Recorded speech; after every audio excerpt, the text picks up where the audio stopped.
And we live in the greatest country on earth, the most prosperous country on earth. But many, many people are miserable. They're so unhappy. And unfortunately, even in the church, there are unhappy people.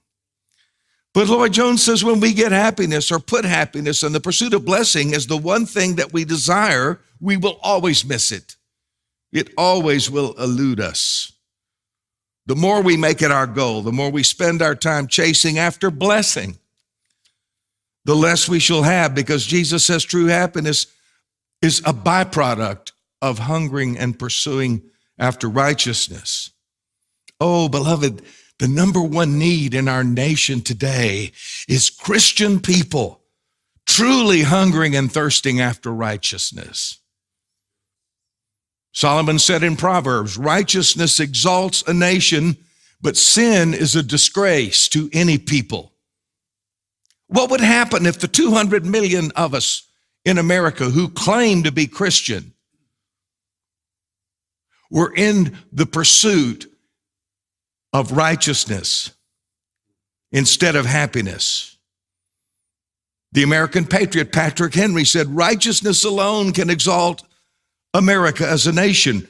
Whoever you are, remember this, and in your own sphere, practice virtue yourself and encourage it in others.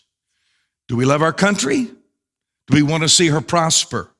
Do we want to see liberty and justice for all? It'll come when God's people hunger and thirst after righteousness. Again, Lloyd Jones, the greatest need in the world now is for a greater number of Christians, individual Christians. If all nations consisted of individual Christians, there would be no need to fear atomic power or anything else. Real, authentic Christians are those who hunger and thirst. Jesus is so sweet and simple, isn't he? He just uses a metaphor that everybody can understand. We all understand what it means to be hungry and thirsty. It wasn't like he was teaching at a college level here. He's using metaphors we understand. The great Charlespurgeon said, hunger and thirst are not only real, but natural to us. It's natural to men who need bread to hunger. You don't have to tell them when to hunger or when to thirst. If they have not bread and water, they hunger and thirst naturally. So when the Spirit of God has changed our nature, that new nature hungers and thirsts after righteousness. That's why I call this series The Normal Christian Life. If you're truly born again, your natural condition is hungering and thirsting after righteousness. Now, you can be truly born again and not be as hungry or thirsty as you should be or could be. But see, it's like Jesus is giving us the normal here, so we've got a standard. We know that if we're not hungering and thirsting after righteousness, as Kyle described it in that great transition tonight, then something's wrong. You know, we have a child that won't eat, the child's sick. Something's not right. Not right.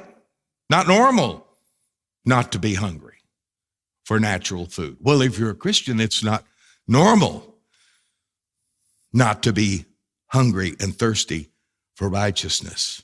Adam Clarke said, as the body has its spiritual appetites, natural appetites of hunger and thirst for the food and drink suited to its nourishment, so has the soul.